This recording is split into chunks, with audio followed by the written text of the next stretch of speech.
എല്ലാവർക്കും സ്വാഗതം. ഈ റിവ്യൂ ഇഷ്ടപ്പെടുവാണെങ്കിൽ ഒന്ന് ലൈക്ക് ചെയ്തും സബ്സ്ക്രൈബ് ചെയ്തും സപ്പോർട്ട് ചെയ്യണേ. അപ്പോൾ മുത്തച്ഛനോട് നവ്യ ചോദിക്കുന്നുണ്ട്, മുത്തച്ഛൻ ഇപ്പോഴും ആദർശേട്ടനെ തന്നെയാണ് ഇഷ്ടം, അതുകൊണ്ടല്ലേ അഭിയെ ഇങ്ങനെ ഒറ്റപ്പെടുത്തുന്നത്, അവൻ തെറ്റ് ചെയ്തു എന്ന് പറഞ്ഞ് മാറ്റി നിർത്തുന്നത് എന്നൊക്കെ ഇങ്ങനെ ചോദിക്കുമ്പം മുത്തച്ഛൻ പറയുന്നുണ്ട്, നീ പറഞ്ഞല്ലോ നിനക്ക് നിൻ്റേതായ ശരികളുണ്ട്, നിൻ്റേതായ കാഴ്ചപ്പാടുണ്ടെന്ന്. അതുപോലെ തന്നെയാണ് എൻ്റെയും കാര്യം. എനിക്ക് എല്ലാ കാര്യത്തിലും എൻ്റേതായ ചില ശരികളുണ്ട്. ആ ശരികളിൽ ഉറച്ചു നിന്ന് തന്നെയാണ് ഞാൻ മുന്നോട്ട് പോകുന്നത് എന്ന് പറയും. എന്നിട്ട് നവ്യയോട് പറയും, നീ അങ്ങ് പൊയ്ക്കോ, ഞാൻ ഭക്ഷണം കഴിക്കാൻ വന്നോളാം എന്ന് പറയുവാണ്. നവ്യ അങ്ങോട്ട് പോകുന്നു. മുത്തശ്ശൻ കുറച്ച് നേരം എന്തൊക്കെയോ ആലോചിച്ച് അവിടെ ഇരിപ്പുണ്ട്. അത് കഴിഞ്ഞ് നന്ദുവിനെയും അനിയാണ് കാണിക്കുന്നത്. അവർ വീണ്ടും ജനലിൻ്റെ അപ്പുറവും ഇപ്പുറവും നിന്ന് പ്രേമിക്കുവാണ്. അന്നേരം അതിൻ്റെ തൊട്ടിപ്പുറത്ത് തന്നെ ജയനും ഗോവിന്ദനോട് സംസാരിച്ചുകൊണ്ട് നിൽക്കുന്നുണ്ടായിരുന്നു. അപ്പോൾ ജയൻ ഇത് ശ്രദ്ധിക്കും. എന്നിട്ട് നീ ആരെ നോക്കുവാടാന്ന് ചോദിക്കുമ്പോൾ ആരെയും നോക്കുവല്ല എന്ന് പറഞ്ഞാൽ അവരുടെ അടുത്തോട്ട് തന്നെ വന്ന് നിൽക്കുന്നുണ്ട്. അന്നേക്ക് അങ്ങോട്ട് അവന്തിക വരും. അന്നേരം അവന്തികയോട് ഗോവിന്ദൻ ചോദിക്കുവാണ്, നവീനുമായിട്ടുള്ള വിവാഹം മുടങ്ങിപ്പോയില്ലേ എന്ന്. അന്നേരം ജയൻ പറയുന്നുണ്ട്, കുറച്ച് നേരത്തേക്ക്, കുറച്ച് ദിവസത്തേക്ക് ഇത്തിരി വിഷമമായിരുന്നു മോൾക്ക്. ഇപ്പോഴത്തെ ചെറുപ്പക്കാരല്ലേ, അവരുടെ മനസ്സിൽ ആരെങ്കിലുമൊക്കെ കാണും. നവീനോട് പറയാതെയാണ് അവർ ഈ വിവാഹാലോചനയായിട്ട് വീട്ടിലോട്ട് വന്നത്, അതിൻ്റെ പ്രശ്നമാണ് എന്നൊക്കെ പറയുമ്പം അവന്തിക പറയുന്നുണ്ട്, അത്ര വലിയ വിഷമമൊന്നും ഇല്ലായിരുന്നു, ഒരു ദിവസത്തേക്ക് എനിക്ക് ഇത്തിരി ബുദ്ധിമുട്ടായി എന്നത് നേരാണ്, പക്ഷേ ഇപ്പം ആ പ്രശ്നമൊന്നും ഇല്ല എന്ന് പറഞ്ഞിട്ട് അനിയുടെ മുഖത്തേക്ക് നോക്കുവാണ്. എന്നിട്ട് ഭയങ്കര സന്തോഷത്തോടെ നിൽക്കുന്നു. എനിക്കിതൊന്നും മനസ്സിലാകുന്നില്ലല്ലോ. അത് കഴിഞ്ഞ് അനിയും അങ്ങോട്ട് വന്ന് നിൽക്കുന്നുണ്ട്. എല്ലാവരും പോകാൻ റെഡിയായി ഫ്രണ്ടിലോട്ട് വരുന്നു. വന്നു കഴിയുമ്പം ഗോവിന്ദൻ ജാനകിയോട് ചോദിക്കുന്നുണ്ട്, എനിക്ക് വിവാഹാലോചന ഒന്നും വരുന്നില്ലേ എന്ന്. അന്നേരം 1-2 ആലോചനകൾ വന്നതാണ്, പക്ഷേ അവൻ പിടി തരുന്നില്ല എന്ന് പറയുമ്പം ജയൻ പറയുന്നുണ്ട്, അവനിപ്പം ഒരുപാട് തിരക്കല്ലേ, ആ തിരക്കുകളൊക്കെ ഒന്ന് ഒതുങ്ങട്ടെ, അതുപോലെ അവൻ്റെ ഇപ്പോഴത്തെ വിവാഹം ഡിവോഴ്സിലേക്ക് എത്തുകയും വേണമല്ലോ നിയമപരമായിട്ട്, അങ്ങനെ കുറച്ച് കാര്യങ്ങളുണ്ട് എന്ന് പറയുന്നു. പിന്നെ എല്ലാവരും ഫ്രണ്ടിലോട്ട് വന്ന് നിൽക്കുവാണ്. പോകാനുള്ള തത്രപ്പാടിലാണ് എല്ലാവരും. കുറേ വിശേഷങ്ങളൊക്കെ പറയുന്നു. അത് കഴിഞ്ഞ് ഇനി 5-ാം മാസത്തെ ചടങ്ങുണ്ട്, അത് ഇതിലും ഗംഭീരമായിട്ട് നടത്തണമെന്നൊക്കെ ദേവയാനി പറയുന്നു. അതുപോലെ ശരീരം നോക്കണം എന്നുള്ള രീതിയിൽ കുറേ ഉപദേശങ്ങളും എല്ലാ കാര്യങ്ങളും കഴിഞ്ഞ് പോകാനായിട്ട് റെഡിയാവുകയാണ്. ഇതിനിടയ്ക്ക് അനിയും നന്ദുവും പരസ്പരം നോക്കുന്നുണ്ട്. അത് കനക കാണുന്നുണ്ട്, ജാനകി കാണുന്നുണ്ട്. രണ്ടുപേർക്കും അതൊന്നും ഇഷ്ടപ്പെടുന്നില്ല. ഏതായാലും അപ്പോഴത്തേക്കും അവന്തിക അനിയോട് പറയും, അനിയേട്ടാ നമുക്ക് വണ്ടിയിലേക്ക് പോയിരിക്കാമെന്ന്. അങ്ങനെ അവർ വണ്ടിയുടെ അടുത്തേക്ക് പോയി കഴിയുമ്പം മുത്തശ്ശി ചോദിക്കും, ആദർശ് എന്ത് ചെയ്യുന്നത്.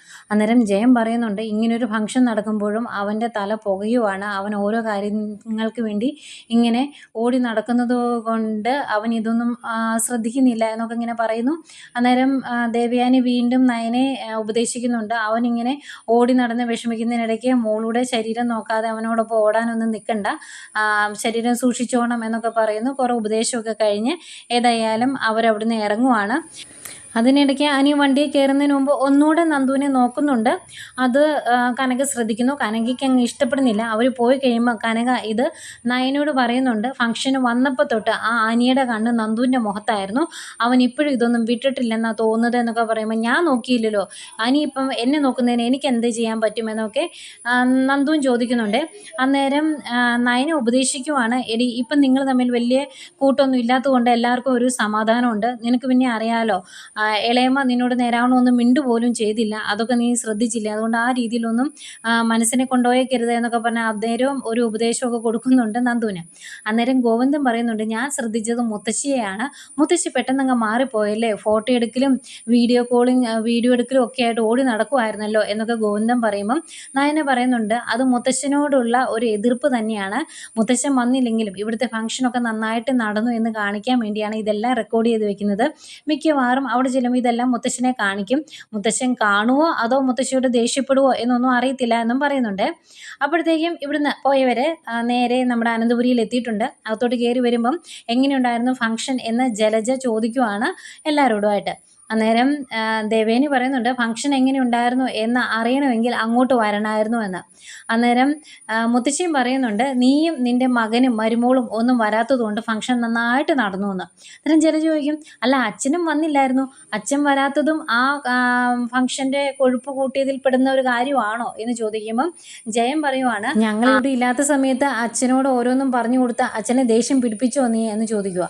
അന്നേരം മുത്തശ്ശി പറയുന്നുണ്ട്, ഇവരെന്തൊക്കെ പറഞ്ഞാലും കാണിച്ചാലും എന്താണ് നടക്കുന്നതെന്ന് അച്ഛന് നല്ല ബോധ്യമുണ്ട്, അതുകൊണ്ട് അച്ഛൻ്റെ അടുത്ത് ആ വെളച്ചിലൊന്നും നടക്കില്ല എന്ന് പറയും. അപ്പോഴത്തേക്കും നവ്യ അഭിയെ കൂട്ടി ഇറങ്ങി വരുവാണ് താഴേക്ക്. അന്നേരം നിങ്ങൾ എവിടെ പോവാണ് എന്ന് ചോദിക്കുമ്പോൾ ഞങ്ങളൊന്ന് പുറത്ത് പോവാണ്, വൈകിട്ടത്തെ ഫുഡ് ഞങ്ങൾ പുറത്തുനിന്ന് കഴിച്ചിട്ട് വന്നോളാം എന്നൊക്കെ പറയുമ്പം മുത്തശ്ശി പറയുന്നുണ്ട്, നിൻ്റെ അനിയത്തിയുടെ 3-ാം മാസത്തെ ചടങ്ങായിരുന്നു ഇന്ന്, നീ അതിനെപ്പറ്റി അറിഞ്ഞായിരുന്നോ എന്ന് ചോദിക്കുമ്പം അതിന് ഞാൻ എന്തിനാ അതിനെപ്പറ്റി അറിയുന്നത്, ഞാൻ എന്തിനാ അങ്ങോട്ട് വരുന്നത്, അവൾക്ക് ഇഷ്ടമുള്ള എല്ലാവരും അവിടെ കാണുമായിരിക്കുമല്ലോ, എൻ്റെ അച്ഛനും അമ്മയും പിന്നെ നയനയുടെ ഇളയ അനിയത്തിയും ഒക്കെ അവിടെ കാണുമല്ലോ, അവരൊക്കെ തന്നെ മതി, ഞാനില്ലെങ്കിലും കുഴപ്പമൊന്നുമില്ല, എൻ്റെ ജീവിതം തകർക്കുന്നവരുടെ ഒപ്പം കൂടെ ഞാൻ കാണുകയില്ല, അതുകൊണ്ട് എന്നെ അതിനാരും പ്രതീക്ഷിക്കുകയും വേണ്ട, എൻ്റെ ഭർത്താവിനെ, തെറ്റ് ചെയ്യാത്ത എൻ്റെ ഈ ഭർത്താവിനെ കുറ്റക്കാരാക്കാൻ നോക്കി അവരോടൊന്നും കൂട്ടുകൂടാൻ ഞാൻ തീരുമാനിച്ചിട്ടില്ല എന്നൊക്കെ പറഞ്ഞിട്ട് നയനെ അങ്ങ് പോയി കഴിയുമ്പം ദേഷ്യം വന്നിട്ട് ദേവയാനി പറയുന്നുണ്ട്, അവൾക്ക് ഇത്തിരി അഹങ്കാരം കൂടുതലാണ്, ഈ അഹങ്കാരം ഒരുപാട് കാലമൊന്നും മുന്നോട്ട് പോകില്ല എന്ന്.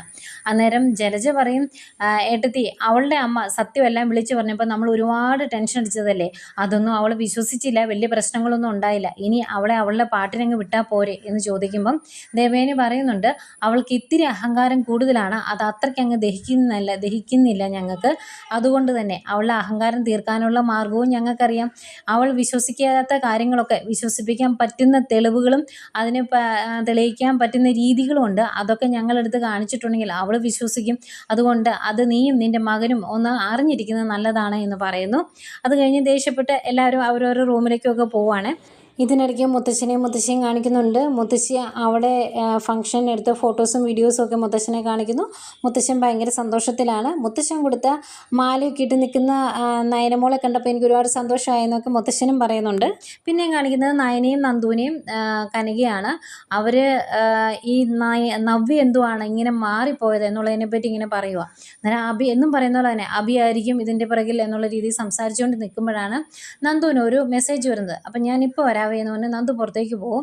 അന്നേരം കനക, ഒരു മെസ്സേജ് വന്നിട്ടില്ല അവൾ പുറത്തേക്ക് പോയതാ, ഇനിയിപ്പോൾ അത് അനിയായിരിക്കുമോ എന്ന് ചോദിക്കുമ്പോൾ നയന പറയും, എനിക്ക് അതിനെപ്പറ്റി ഒന്നും അറിയത്തില്ല അമ്മേന്ന്. അത് പറഞ്ഞ പോലെ തന്നെ പുറത്ത് പോയി നിന്ന് അനിയെ ഫോൺ വിളിക്കുമായിരുന്നു നന്ദു.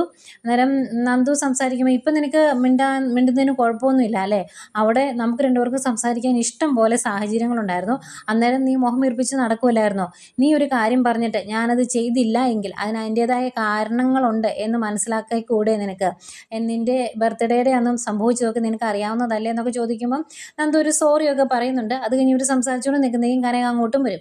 അന്നേരം ഫോൺ പെട്ടെന്ന് കട്ട് ചെയ്യും. അന്നേരം ആരടി ഫോണിൽ നോക്കുമ്പോൾ എനിക്ക് സ്റ്റേഷനിൽ നിന്നുള്ള കോളായിരുന്നു എന്ന് പറയുമ്പം കനക പറയും, എപ്പോഴും ഇങ്ങനെ തന്നെ പറയും, നിൻ്റെ ഫോണും തന്നേന്ന് പറയും. അന്നേരം ദേഷ്യം വന്നിട്ട് നന്ദു, ഈ അമ്മ എപ്പോഴും ഇങ്ങനെയാണ് എന്നെ സംശയിച്ചുകൊണ്ട് പുറം നടക്കും, ഇതെന്തൊരു കഷ്ടമാണ് എന്നൊക്കെ ഇങ്ങനെ ചോദിക്കുക.